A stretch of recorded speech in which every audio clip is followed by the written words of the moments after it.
Saya sapa kita selamat siang shalom. Selamat siang shalom. Sekali lagi selamat siang shalom. Selamat siang shalom. Baik, pertama-tama kita bersyukur kepada Tuhan buat semua kebaikan Tuhan untuk kita ya.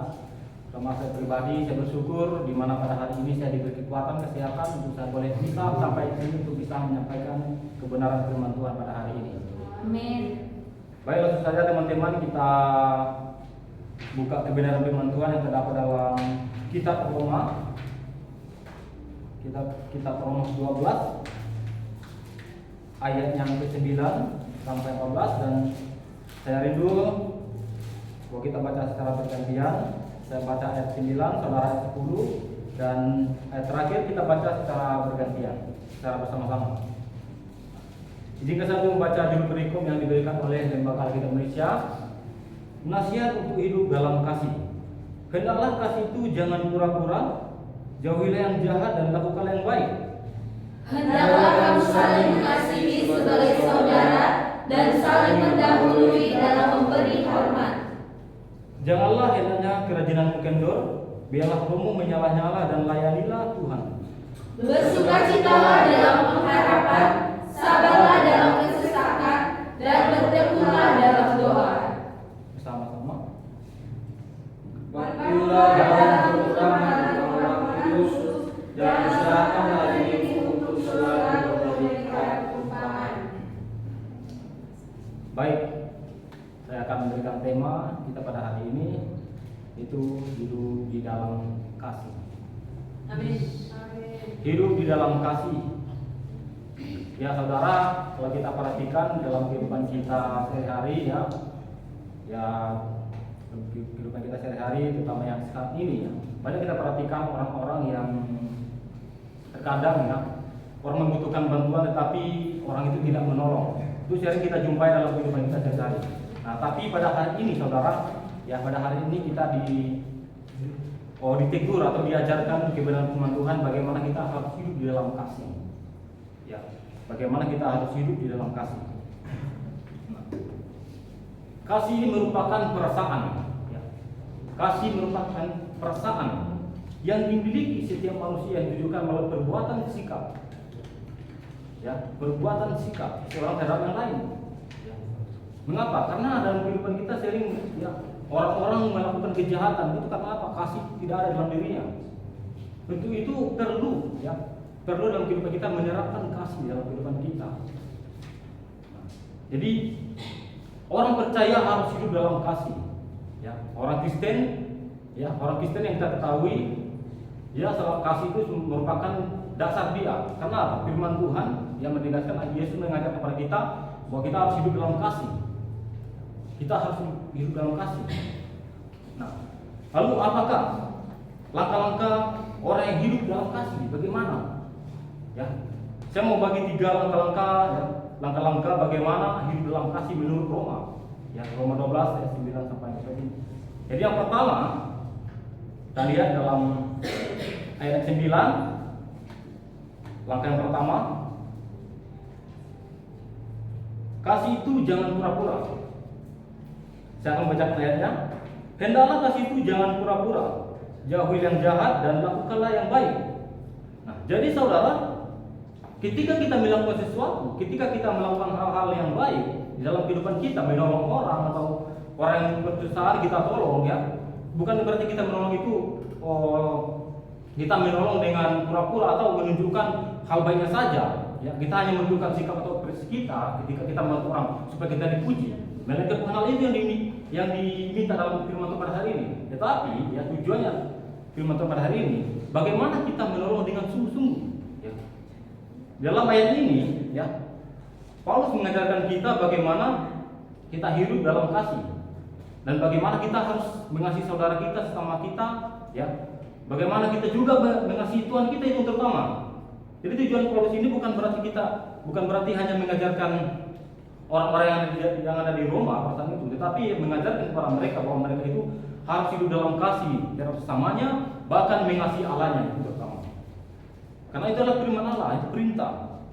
Ya, kalau kita lihat dalam Matius, ya kita lihat dalam Matius 22 ayat 38 itu, yang ada kepada situ bahwa kita harus mengasihi Allah kita. Itu yang hukum pertama. Kalau yang kedua apa? Mengasihi sama kita, itu hukum yang kedua dan terutama. Jadi kasih ini sangat besar. Ya, kasih ini sangat berdampak besar bagi kita. Jadi orang Kristen, orang percaya tahu bagaimana yang hidup dalam kasih. Nah. Jadi saudara, saya mau bagi ilustrasi.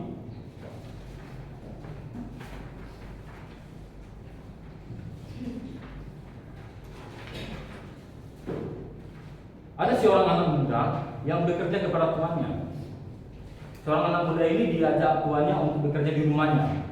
Itu dijadikan sebagai penolong baginya. Ya, penolong baginya. Nah, bosnya ini atau tuannya ini memanggil anak muda ini supaya dia bekerja di situ dan supaya ada rumahnya itu bisa dijaga dengan baik. Tetapi perilaku tuannya ini tidak baik. Perilaku tuannya ini buruk kepada anak muda ini. Padahal dia sudah berjanji bahwa dia akan menolongnya. Gajinya akan dikasih dengan baik. Namun ketika gajinya atau hari bulanannya sudah saatnya mau dikasih, tuannya tidak memberikannya dengan baik, malah dikurangi, tidak sesuai dengan apa yang dia katakan. Ketika ia melakukan pekerjaan, anak muda ini melakukannya dengan sungguh-sungguh, tetapi tuannya ini malah memukul dia, malah mengerjakan segala sesuatu dengan baik. Tapi hal ini dari cerita ini sangat menarik. Mengapa? Ketika seorang itu berbuat baik kepada tuannya, di situ tuannya itu orang itu akan berubah. Jadi hal kasih yang diterapkan anak ini atau anak muda ini kepada tuannya sangat mengubahkan tuannya ini. Mengapa? Karena tuannya ini jahat, kejam kepada anak muda ini. Ya. Ketika tuannya ini sakit,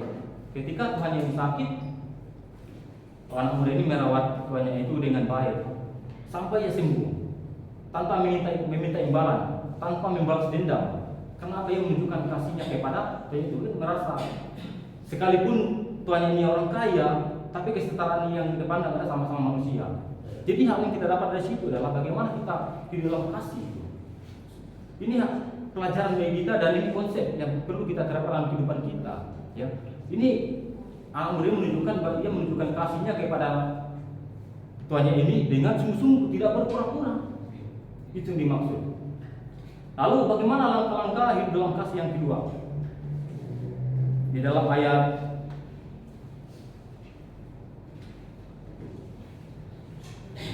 13, saling membantu dalam kekurangan. Jadi yang pertama apa?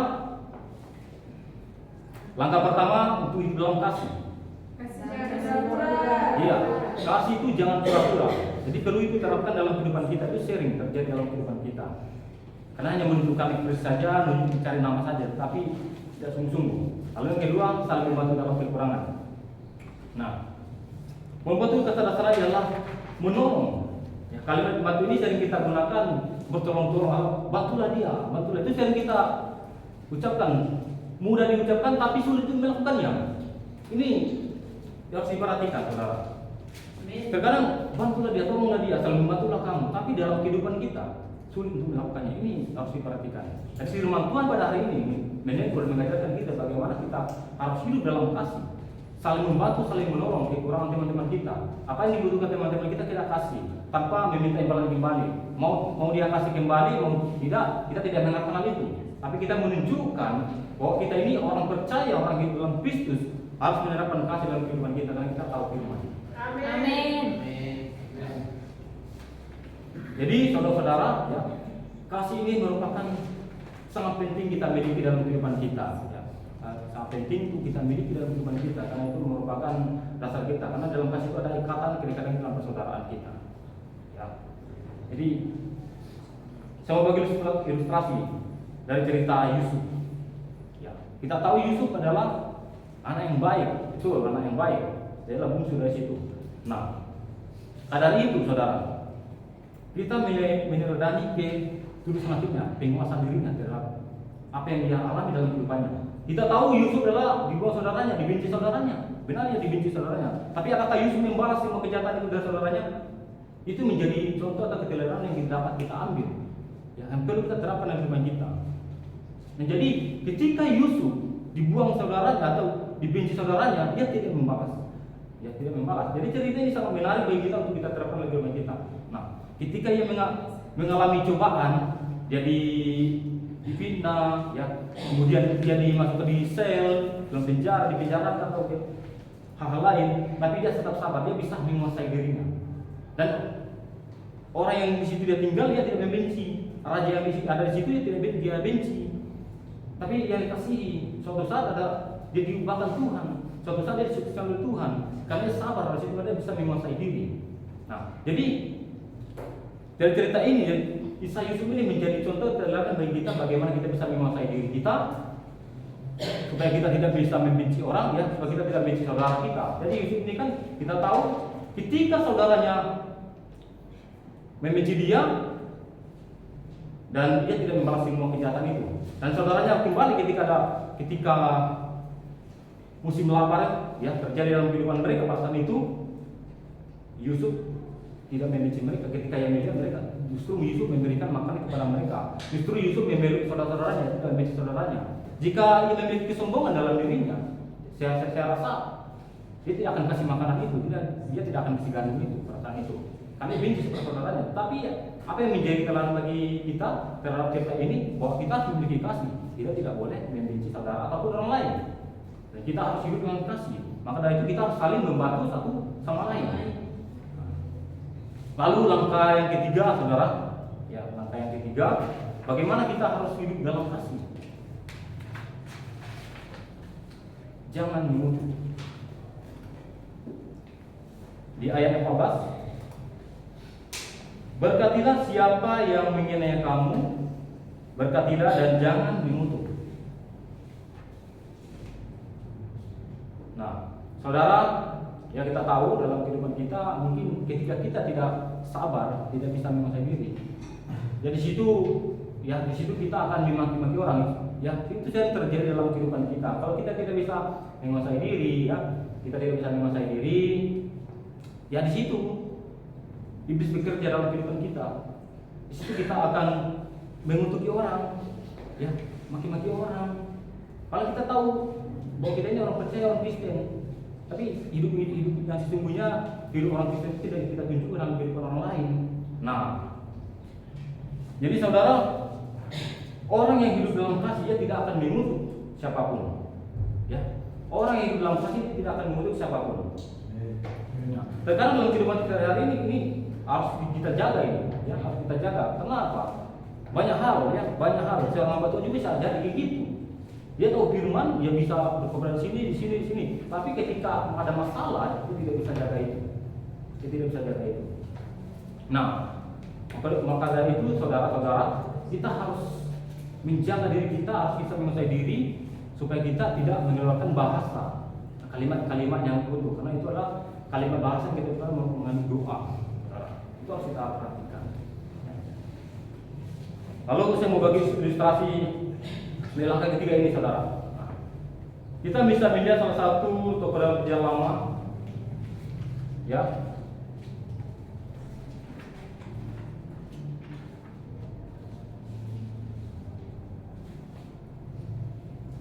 Dalam tokoh ini banyak hal yang diajarkan pada kita. Ya, ketika Nabi Yusuf, ya, Yusuf ini,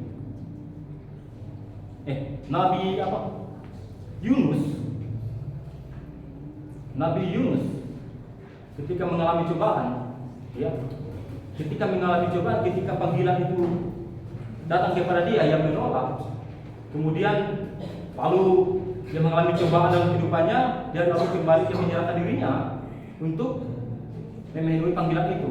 Nah, di situ dia, kalau kita dapat teliti, ya, kita dapat pahami, di situ dia tidak mengutuk Allah, ya, tidak mengutuk, tapi dia justru dia kembali kepada Tuhan, mungkin dia bisa menjalani apa yang menjadi tugas dia, dan panggilan dia. Nah, dari cerita ini, saudara, bahwa kita harus memiliki kesetiaan. Amin. Ya, Amin. kita harus memiliki kesetiaan. Kalau kita tidak setia terhadap apa yang kita alami, ya, terhadap apa yang kita terima dalam kehidupan kita, di situ kita akan mengelak. Ya, di situ kita akan tidak bisa menguasai diri. Dari baik itu sikap kita, perbuatan kita, bahkan cara-cara ngomong kita, cara kita berbicara kepada orang. Jadi perlu kita hidup, ya perlu kita hidup itu harus menerapkan kasih kita kepada orang lain, kepada Tuhan, dan kita perlu menerapkan kasih itu dengan sungguh-sungguh. Tidak hanya mencari nama, tidak hanya untuk supaya saya dipuji-puji, tapi bukan itu yang dimaksud. Tapi tujuan kita lah untuk menolong kesetiaan kita yang benar. Ya, nah kita tahu firman. Jadi saudara, kita harus hidup di dalam kasih. Ya, kita harus hidup dalam kasih. Jangan berpura-pura. Kalau saudara mau melakukan sesuatu yang baik, lakukan dengan segenap hatimu. Jangan berpura-pura, jangan setengah-setengah. Kemudian saling membantu dari situ, saling membantu. Ya, saling membantu dari situ. Tolong teman-teman saudara-saudaramu jika mengalami kekurangan. Lalu kemudian jangan kamu mengutuk orang. Ya, ketika kamu ada masalah dalam dirimu atau masalah dengan dia begitu tidak bisa terselesaikan, sehingga kamu bisa pergi, ya, kamu maki dia atau hal lain. Tapi jangan seperti itu, jangan terjadi hal-hal seperti itu. Kita orang percaya, orang beriman harus menjadi teladan bagi orang lain. Amin. Amin. Demikian kebenaran teman-teman pada hari ini. Tuhan memberkati.